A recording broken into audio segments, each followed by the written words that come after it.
नरेंद्र दामोदर दास मोदी।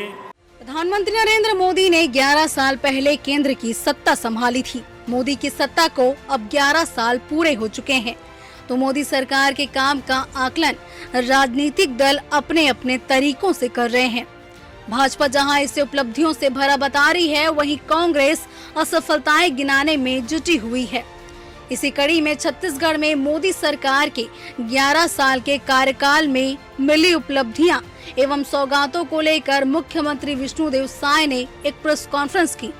इस अवसर पर मोदी सरकार के द्वारा छत्तीसगढ़ को दी गई उपलब्धियों पर प्रकाश डालते हुए मुख्यमंत्री ने बताया, विश्व पटल पर भारत का डंका, बेहतर आर्थिक स्थिति, सैन्य क्षमता का विकास, छत्तीसगढ़ के विकास को गति, नक्सलवाद समाप्ति की ओर, महतारी वंदन के जरिए आर्थिक विकास, प्रदेश में की आर्थिक संपन्नता, किसान को उचित समर्थन मूल्य।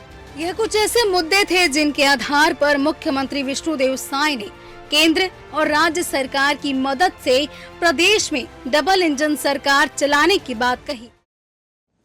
हम लोगों का सौभाग्य है कि जो 2023 के विधानसभा चुनाव में छत्तीसगढ़ की जनता ने मोदी जी के जो वादा पर, जिसका नाम हम लोग मोदी की गारंटी दिए, उस पर विश्वास किया और हम लोगों को सरकार में बैठाया। तो आज हम लोग को करीब 16-17 महीने हुए हैं।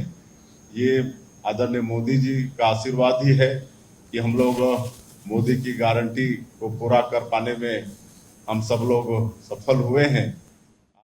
इधर कांग्रेस ने भी मोदी सरकार के 11 साल पूरे होने को लेकर प्रेस कॉन्फ्रेंस की, जिसमें कांग्रेस नेताओं ने मोदी सरकार को असफल बताते हुए केंद्र सरकार की कई असफलताएं रखी।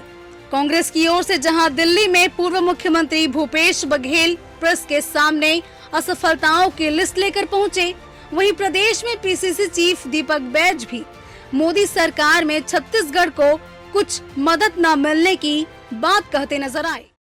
भारतीय जनता पार्टी के नेतागण खूब ढिंढोरा पीट रहे हैं, धुआंधार भाषण दे रहे हैं, लेकिन यदि देखें इन 11 सालों में मिला क्या है, तो एक एक योजनाएं पूरी तरह से विफल और धुआं हो चुका है। झूठ परोसने का काम कर रही है और इसी के साथ ही मोदी सरकार के 11 साल के अपने कार्यकाल में हर क्षेत्रों में विफल हुए। इधर कांग्रेस के प्रेस कॉन्फ्रेंस पर मुख्यमंत्री ने पलटवार करते हुए भूपेश बघेल और दीपक बैज को जवाब दिया है। कांग्रेस के आरोपों को खारिज करते हुए मोदी सरकार में कांग्रेस को बेनकाब होने की बात सीएम साय ने कही। कांग्रेसी झूठ बोलने में इतने पीएचडी के होते हैं कि उनके चेहरे में सिकन तक नहीं आती है।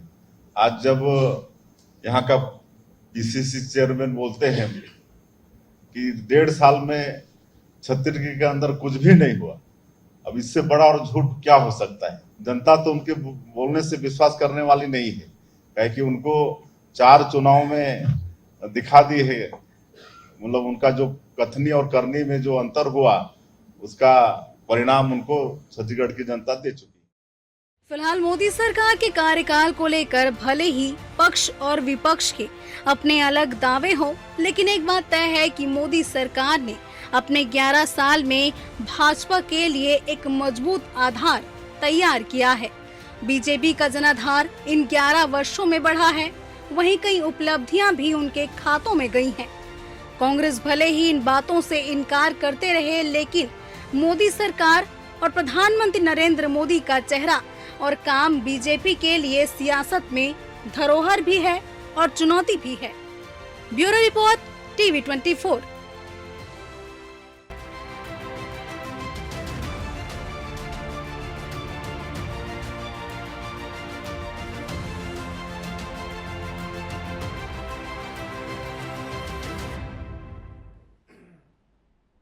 नमस्कार, मैं मोहन तिवारी। आज के मुद्दे में आपका स्वागत है और आज का मुद्दा हमारा आधारित है प्रधानमंत्री नरेंद्र मोदी के 11 साल के कार्यकाल को लेकर छिड़ी सियासी रार पर। जी हां, प्रधानमंत्री ने केंद्र में अपने 11 साल तो पूरे कर लिए हैं, लेकिन प्रदेश में इसको लेकर सियासी रार इसलिए छिड़ गई है क्योंकि बीजेपी शुरू कर रही है संकल्प से सिद्धि अभियान।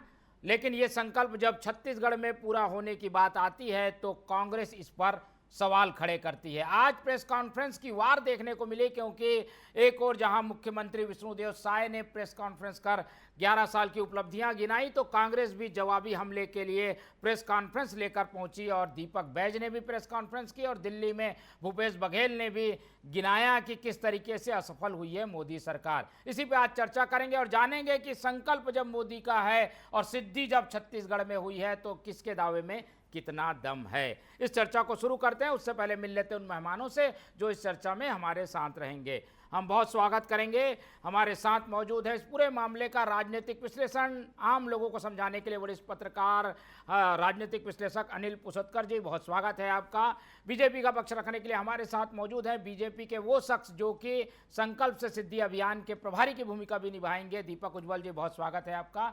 और कांग्रेस का पक्ष रखेंगे कांग्रेस के तेज तर्रार नेता अमित श्रीवास्तव जी, बहुत स्वागत है आपका। तो तीनों मेहमान हमारे साथ बने हुए हैं और जैसा कि हमने बताया कि 11 साल पूरे हो चुके हैं मोदी सरकार के। छत्तीसगढ़ में उसका अलग अलग क्षेत्रों में असर भी दिखा है। ये भी नहीं कह सकते सिरे से कि उपलब्धियां नहीं हैं, उपलब्धियां भी हैं, लेकिन विपक्ष के भी अपने सवाल हैं। एक एक करके उन सब बातों पर जाएंगे। सबसे पहले बीजेपी को मौका देते हैं और उनसे समझने की कोशिश करते हैं जब मोदी सरकार के 11 साल की बात आती है तो कौन से ऐसे महत्वपूर्ण बिंदु हैं जिसे बीजेपी मानती है कि छत्तीसगढ़ के लिए मील का पत्थर है वो विकास के काम। जी देखिए, संकल्प से सिद्धि का सर्वोच्च उदाहरण छत्तीसगढ़ में अगर देखने को बात की जाए तो संकल्प लिया था अटल जी ने कि छत्तीसगढ़ राज्य बनाएंगे और सिद्धि भी हुई। तुरंत ही उन्होंने जो वादा किया था छत्तीसगढ़ की जनता से कि आप इतनी सीटें ला के दीजिए, मैं छत्तीसगढ़ राज्य बनाऊंगा, और छत्तीसगढ़ राज्य बना 1 नवंबर 2000 को। उसके बाद जो छलांग लगाई छत्तीसगढ़ राज्य ने पिछले 25 सालों में, और सिल्वर जुबली वर्ष है, रजत जयंती वर्ष है, इस बार 25 साल पूरे हो गए छत्तीसगढ़ राज्य को।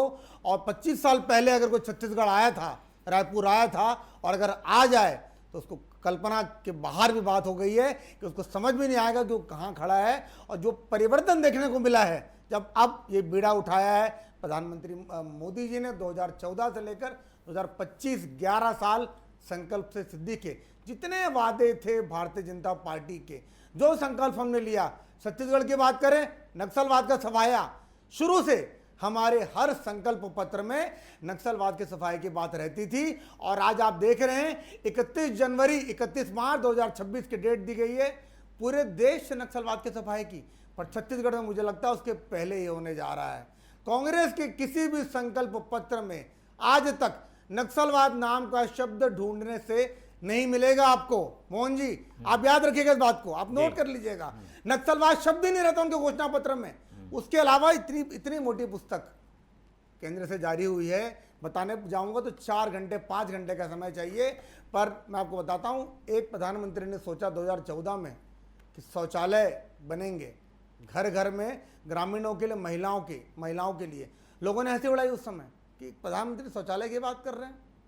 पर कितने 12 करोड़ शौचालय बनाए गए, अमेरिका की आबादी से ज़्यादा बैंक अकाउंट खोले गए, जनधन, ट्रिनिटी, डिजिटल इंडिया, मतलब शौचालय से लेकर अंतरिक्ष तक हर बात का ख्याल रखा गया है। गरीब कल्याण के लिए कृषि जो बजट है 10 गुना बढ़ चुका है देश में। कृषि बजट 6,000 रुपये किसानों के खाते में आ रहा है, मैतारी वंदन 3100 रुपये चावल, मतलब लंबी फहरिस्त है जो कांग्रेस कभी स्वीकार नहीं कर पाएगी। मैं तो कांग्रेस के प्रवक्ता से 5 वो बातें पूछना चाहूंगा, योगदान जो कांग्रेस ने छत्तीसगढ़ को दिया है। ठीक है, चलिए, तो ये बीजेपी की ओर से दी गई दलीलें और एक किताब दिखा दी है दीपक उज्ज्वल जी ने जिसमें लंबे चौड़ी लिस्ट है और इससे पता चलता है कि उपलब्धियां तो कई हैं, पर इस पर सियासत क्यों? जब छत्तीसगढ़ को कुछ मिल रहा है, सिद्धि जब छत्तीसगढ़ की हो रही है, तो इस पर सवाल क्यों उठ रहे हैं, जान लेते हैं। हमारे साथ कांग्रेस का पक्ष रखने के लिए जुड़ रहे हैं अमित श्रीवास्तव जी, उनसे समझते हैं। अमित जी, आज जवाबी हमला भी कांग्रेस की ओर से बढ़ चढ़कर हुआ। भूपेश बघेल भी प्रेस कॉन्फ्रेंस कर रहे थे, दीपक बैज भी कर रहे थे। कहीं इन उपलब्धियों से कांग्रेस घबरा तो नहीं रही है? उपलब्धियां ही तो बता रहे हैं, कोई आरोप नहीं लगा रहा है आपके ऊपर। कहते हैं ना, अभी उज्जवल दीपक जी की बातों को मैं सुन रहा था और 11 सालों की वो बात कर रहे थे। मेरे अनुज हैं, लेकिन बात जब प्रश्न उन्होंने उठाया है तो उसका उत्तर भी मेरा देना मेरा फर्ज है। तो मैं कहना चाहता हूं, तुम्हारे फाइलों में गांव का मौसम गुलाबी है, मगर तुम्हारे आंकड़े छोटे और दावे किताबी हैं। अब मैं क्यों कहता हूं? क्योंकि 11 साल की सबसे मजबूत नहीं, मजबूर सरकार है ये, सबसे मजबूर सरकार। और जब मैं कहता हूं मजबूर सरकार है तो क्यों कहता हूं? इसलिए कहता हूं कि 11 सालों में प्रधानमंत्री प्रेस कॉन्फ्रेंस नहीं करते, सवालों से डरते हैं। जब मैं कहता हूं ये मजबूर सरकार है तो मैं क्यों कहता हूं? क्योंकि महंगाई पे वो बात नहीं करते। जब मैं कहता हूं कि ये मजबूर सरकार है तो रोजगार देने का जो वादा उन्होंने किया था हर साल 2 करोड़ लोगों का, वो नहीं दे पाए। 11 साल में 22 करोड़ लोगों को रोजगार देना था मोहन जी, लेकिन वो नहीं दे पाए। और लगातार मैं आपके माध्यम से कहना चाहता हूं, मैं किस किस पे बात करूं? कहते हैं ना कि जुमलों की बौछार और भगोड़ों का साथ, यही है इस पूरे कार्यकाल का। अगर 11 वर्षों का आप देखेंगे, लगातार मैं आपके माध्यम से कहना चाहता हूं मोहन जी कि अर्थव्यवस्था डामाडोल है, लेकिन उसकी कोई समझ इस सरकार को नहीं है। और ये कहते हैं, मैं आपको बताता हूं, 2014 में कहते थे अब की बार मोदी सरकार, 2014 में ये कहते थे एक बार हमें मौका दीजिए, सिर्फ 50 दिन का हमें वक्त दीजिए तो चौराहे पे लगा देना। कई 50 दिन निकल गए। उसके बाद 2019 में आ जाइए, ये कहते थे कि एक बार हमको 2019 में जिताइए, 2022 तक हम किसानों की आय दुगनी कर देंगे, लागत दुगनी कर दी, वहां भी झूठो साबित हो गए। उसके बाद इन्होंने कहा कि हमें 2023 तक हमारे को चांस दे दीजिए, और हम इस बार 400 पार पा रहे हैं और 240 में सिमट गए। बैसाखी से सरकार चल रही है और ये बाप आप सपना दिखाने लग गए 2047 का। और लगातार इनके जो सांसद थे, हमारी लड़ाई है, देखिए विचारधारा की लड़ाई है। और मोहन जी, कौन कहता है मैं आंधी के साथ हूँ? मैं तो आज भी गोडसे के दौर में गांधी के साथ हूँ, और हम महात्मा गांधी के साथ हैं। ये अलग विषय है कि भाजपा वाले लाल गांधी के साथ हैं। मैं कहना चाहता हूँ ये किताब है कॉन्स्टिट्यूशन की, बाबा साहब अम्बेडकर के द्वारा दी हुई किताब है। ये भारत का संविधान है। इसको बचाने के लिए हमारी लड़ाई लड़ रही है, क्योंकि इनके सांसदों ने कहा था कि 400 लाइए, हम संविधान बदल देंगे।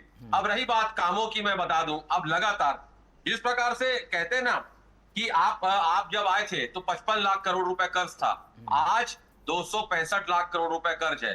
प्रति व्यक्ति मोहन जी आपको बताना चाहता हूं 1,28,000 रुपए कर्ज लोगों के ऊपर आ चुका है। 15 लाख देने का वादा था, और हमारे जो बैंक में पैसे थे वो भी चले गए, हमको इन्होंने कर्ज से लाद दिया।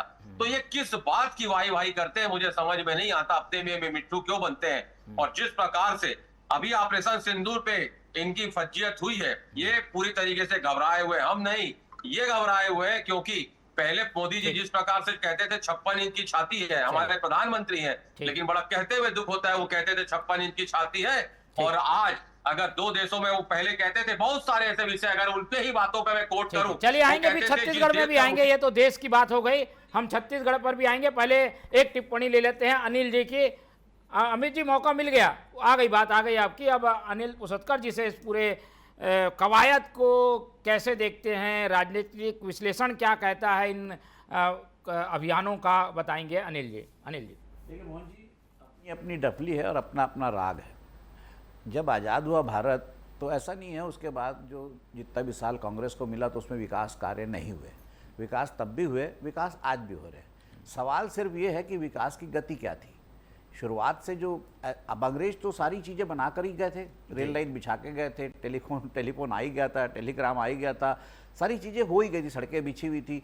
लेकिन उसका विस्तार आबादी के विस्तार के साथ कब हुआ, कैसे हुआ और किसने किया, ये महत्वपूर्ण है। आपको भी याद होगा कि जब छत्तीसगढ़ में यहाँ से रायपुर से जो है सरोना में गाड़ी जाके रुक जाती थी, क्यों? तो क्योंकि बोले सिंगल लाइन है आगे और आउटर पे कोई गाड़ी आ रही है तो आपकी गाड़ी, मालगाड़ी आ रही है, वो भी आ रही, गाड़ी खड़े। आज आपके पास 4 लेन एक्सप्रेस वे नहीं, ट्रेनों में भी 4 लेन कॉरिडोर बन गए हैं। तो आपकी रेलों की सुविधा बढ़ी है, आपकी सड़कों की सुविधा बढ़ी है, विकास तो हुआ है। अब जो कर्ज की बात कह रहे हैं, अरे तो काम होगा, खर्च होंगे तो कर्ज बढ़ेगा, काम ही नहीं होगा, खर्च ही नहीं होगा तो कर्ज कहाँ से बढ़ेगा? देखिए, मोदी सरकार के पास दो बड़ी चुनौतियां थी। एक तो आंतरिक जो सुरक्षा की थी, एक बाह्य सुरक्षा की थी। उसके अलावा एक और सबसे बड़ी सुरक्षा थी राजनीतिक अस्थिरता की।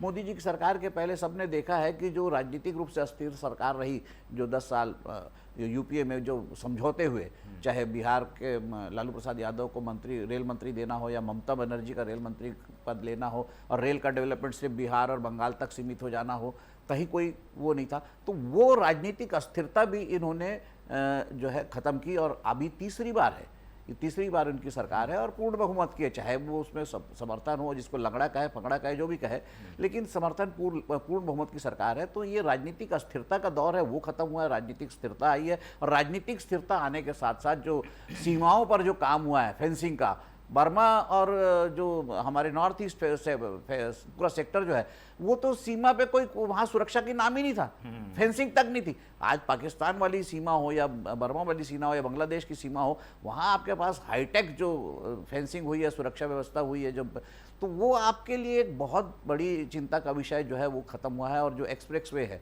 उस पर जो बनी, चाहे चिनाब का रेल पुल कह लीजिए, या ब्रह्मपुत्र पर बड़े सड़क के ब्रिज कह लीजिए, ये सब जो है सेना के आवाजाही के लिए भी है, सिर्फ जनता के लिए नहीं है। तो आप बाहरी सुरक्षा के मामले में भी आप सुरक्षा व्यवस्था जो है आपकी बहुत तगड़ी हुई है, और आपने चुनौती दी है, साबित किया है। तो इसके लिए इसको बोलने की जरूरत नहीं है, और आम आदमी समझता है इस बात को, और आम आदमी समझता है इसीलिए तीसरी बार सरकार आई है। अगर काम नहीं करती, परफॉर्मेंस नहीं होता, तो फिर तो सरकार आती नहीं। और मैं तो ये यहाँ फिर से एक बार कहना चाहूँगा कि जब तक लिटरेसी रेट बहुत नीचे था, तब तक कांग्रेस का ग्राफ बहुत ऊंचा था। आज लिटरेसी रेट ऊपर हुआ है, तो कांग्रेस का ग्राफ देख लीजिए आप कहाँ पहुँचा है। तो आपको काम करना पड़ेगा, जो परफॉर्म करेगा उसको रिजल्ट दिखेगा। और ये 3 बार की जीत कोई ऐसे ही हवाई जीत नहीं है, जनता ने काम देखा है, और जनता ने भी अपनी मोहर लगाई है। और अगर उपलब्धियां नहीं होती और इतनी ही अगर खामियां गिनाई जा रही हैं, तो शायद जनता इतना जनाधार नहीं देती। कई सरकारों को हमने आने के बाद जाते देखा है। कांग्रेस की ओर रुख कर लेते हैं, उनसे सवाल लेंगे, उसके बाद जवाब छत्तीसगढ़ में क्या उपलब्धियां मिली है अमित श्रीवास्तव से, दीपक उज्ज्वल से लेंगे। तो सबसे पहले रुख कर लेते हैं अमित श्रीवास्तव जी का। चलिए, देश के आधार पे तो कई चीज़ें हैं और काफ़ी विस्तृत चर्चा हो जाएगी, लेकिन हम छत्तीसगढ़ की जब बात करते हैं, बीजेपी दावा करती है कि भाई छत्तीसगढ़ में काफ़ी कुछ हुआ, सरकार बीच में कांग्रेस की भी बनी, रमन सिंह की भी थी, अब साय जी आए हैं। उसमें अगर हम कसौटी में कसने की कोशिश करें तो कांग्रेस किन पैमानों पर कसती है मोदी सरकार को? देखिए, लगातार जब हमारी सरकार थी तो सौतेला व्यवहार तो हुआ है। चाहे लगातार आप देख लीजिए, 11,000 करोड़ से ज्यादा सीआरपीएफ के सुरक्षा पे हमने खर्च किए करके गृह मंत्री जी ले लिए थे। लगातार आप देखिए जिस प्रकार से हमारे सेंट्रल पूल का ध्यान नहीं लिया जाता था, लगातार अनगिनत हमारे जो प्रोजेक्ट है वो दूसरी जगह ले जाया जा रहा था। मतलब सौतेला व्यवहार तो किया गया। और रही बात, आपने कहा अभी की जनता के द्वारा चुनी हुई सरकार है, नहीं साहब, गलत फहमी है आपकी। ये जनता के द्वारा चुने हुए पीएम साहब नहीं है। ये मैंने कहा ना कि 400 की बात करते थे, 240 में आ गए। और ये तो वोटों की चोरी और लोकतंत्र पर आप सवाल खड़ा कर रहे हैं। जिस प्रकार से क्या जनता ने वोट नहीं किया? क्या सरकार चुन के नहीं बनी है? देखिए, चुन के तो बनी है निश्चित तौर पे, लेकिन जो आंकड़े आए महाराज चुनाव में और लगातार जो आ रहे हैं, और आगे जो सुप्रीम कोर्ट पे डाटा आएगा, मोहन जी आप और मैं भी उस पर डिबेट करेंगे। और कहते हैं ना, हमने इस दौर में फैसले निराले देखे हैं, फैसला कत्ल के कातिल के हवाले देखे हैं। तो मैं आपके माध्यम से एक ही चीज कहना चाहता हूं कि ईवीएम से सरकार जरूर आपने बना ली, और अगर आप इतने पाक साफ होते तो महाराष्ट्र, गोवा, एमपी, मणिपुर, जगह जगह चुनी हुई सरकारों को आप गिरा के नहीं आप करते, आप अपनी नीतियों पे लाते, आप मुद्दों पे बात करते, आप रोजगार पे बात करते, महंगाई पे बात करते। लेकिन आपकी हिम्मत नहीं है साहब, क्योंकि जनता आपसे सवाल पूछती है, करारे सुलगते सवाल है जिसका आप जवाब नहीं देना चाहते, इसलिए आप प्रेस कॉन्फ्रेंस नहीं करते। और लगातार मैं आपके माध्यम से कहना चाहता हूं, एक सवाल का ले लेते हैं ना जवाब, अमित जी ले लेते हैं। ये एक बड़ा सवाल भी है कि सरकारें जब काम करती हैं तो उनके जो चुने हुई चीज़ें हैं उस पर ही सवाल खड़ा किया जाता है। दीपक, ये जो बातें कही जा रही है कि भाई आपको जनता ने चुना ही नहीं, तो जनता की मोहर लगी नहीं आपकी उपलब्धि पर, और ऐसे सब सवाल आते हैं, उससे संदिग्ध हो जाता है पूरा कार्यकाल। अमित भाई मेरे बड़े भाई हैं, और देखिए उन्होंने अपने 2 बार के वर्जन में 5-6 शायरियाँ, कविता, जुमले सब दे दिए, क्योंकि और कुछ है नहीं बोलने को कांग्रेस के पास। ना आरोप है, ना काम है बताने लायक। तो तो ये जुमला प्रतियोगिता है, ये मुशावरा प्रतियोगिता है। अमित भाई जरूर फर्स्ट आएंगे उसमें, बड़े भाई हैं, पर बता रहा हूं मैं। देखिए अब देख रहे हैं कि कोई सॉलिड आरोप नहीं लगा पाए, और आरोप क्या लगा रहे कि जनता ने नहीं चुना रहे। भाई चुनाव नहीं हुआ था क्या देश में? क्या लोगों ने वोट नहीं किया था? कि अमित भाई ने जाके वोट नहीं किया था? कांग्रेस को नहीं चुना, हमें कम सीटें दी, पर सरकार हमारी है, पूर्ण बहुमत की सरकार है हमारी। आज 1 साल होने को आए हैं और एक भी आंच नहीं आई सरकार को।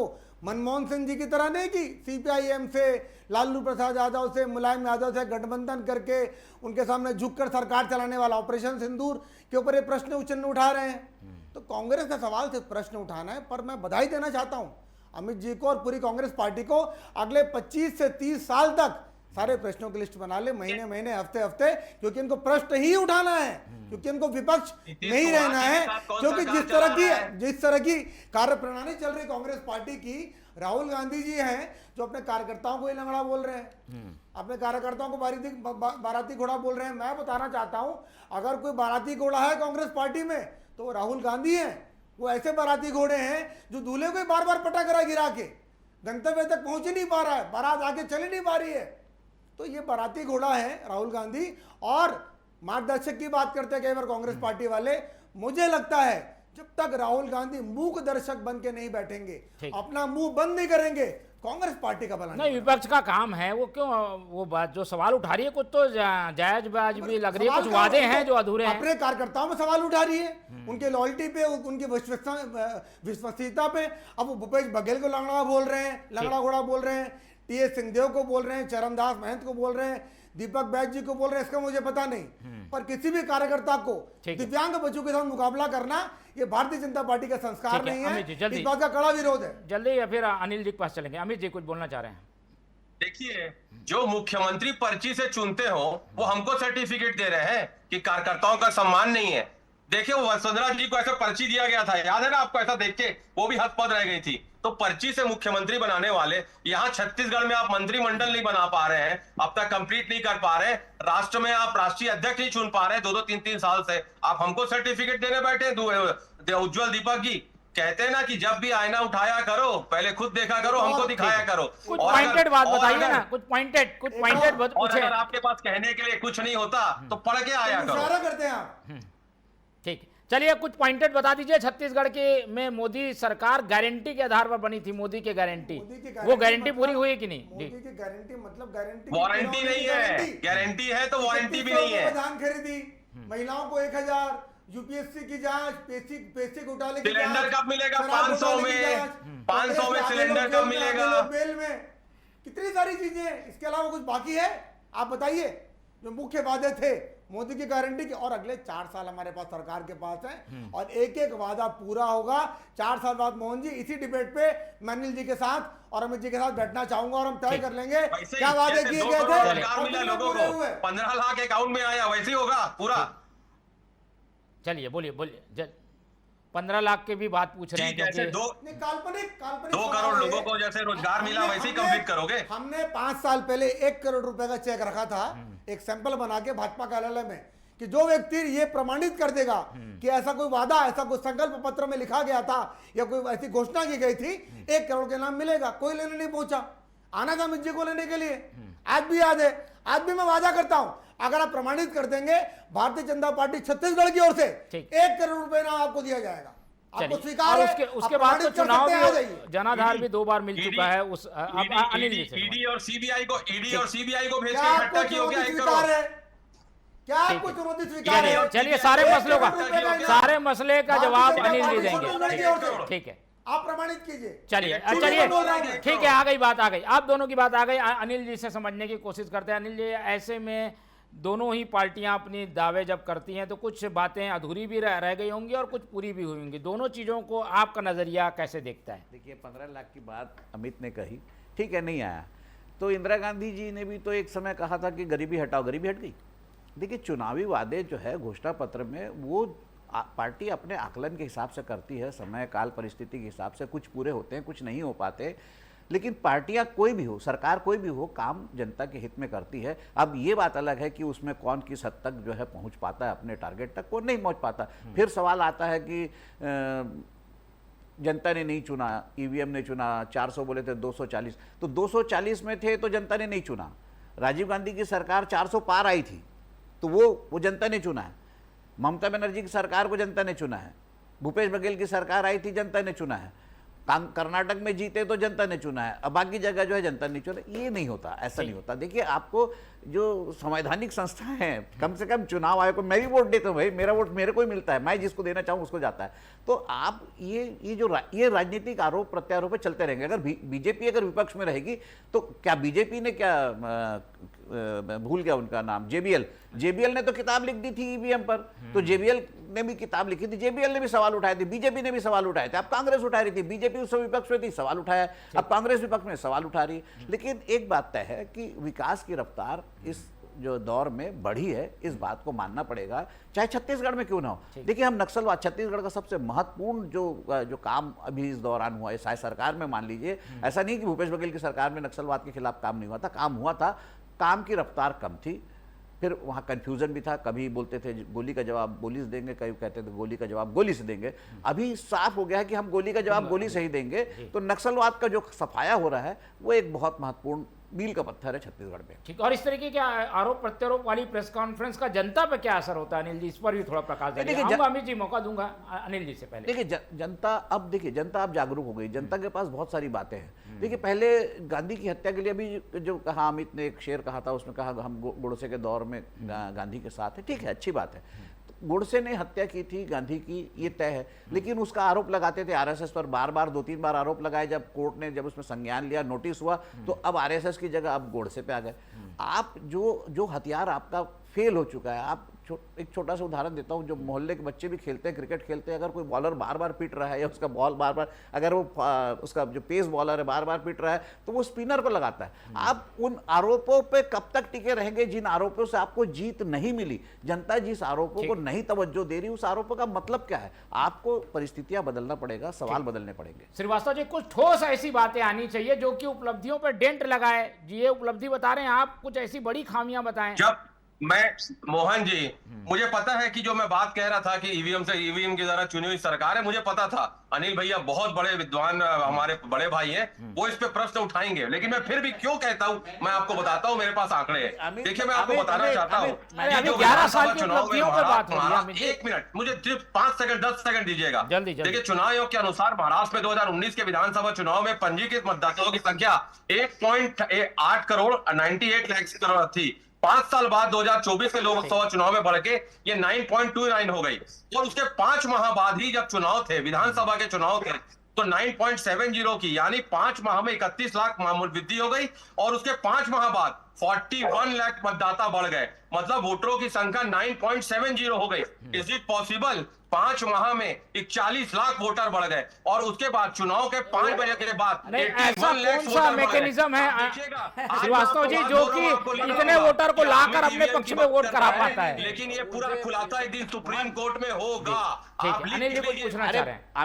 अमित, मैं ये पूछ रहा हूँ, महाराष्ट्र के इलेक्शन प्रोसेस के दौरान कितने आरओ ने कंप्लेन की जी?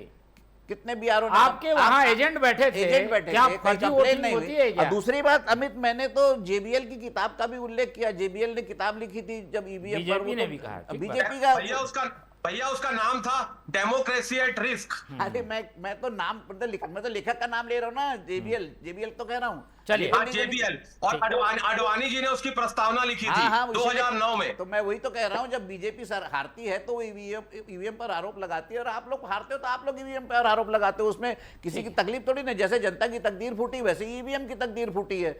भुगतना तो जनता को। लेकिन ये उपलब्धियों का जो उज्जवल कैनवास है, उस पर इस तरीके के आरोप के छींटे थोड़ी से धूमिल करने की कोशिश करते हैं। इस तरीके के आरोप से ऐसा लगता है कि भाई ये उपलब्धियां दब गई और केवल सत्ता में बैठे रहने की कोशिश ज्यादा दिखती है। इन सब बातों का भी सामना करना पड़ेगा अपने अभियान के दौरान आप लोग को। देखिए, धारा 370 से लेकर, अनुच्छेद 370 से लेकर राम मंदिर तक सारे वादे बीजेपी ने अपने संकल्प पत्र में सिद्धियां की हैं। इसको सारा देश देख रहा है। अभी चेनाब रिवर पे पुल देखिए आप, उसका भी विरोध किया गया था। सरदार सरोवर डैम देखिए आप, सारी चीजें बड़े इंफ्रास्ट्रक्चर प्रोजेक्ट में।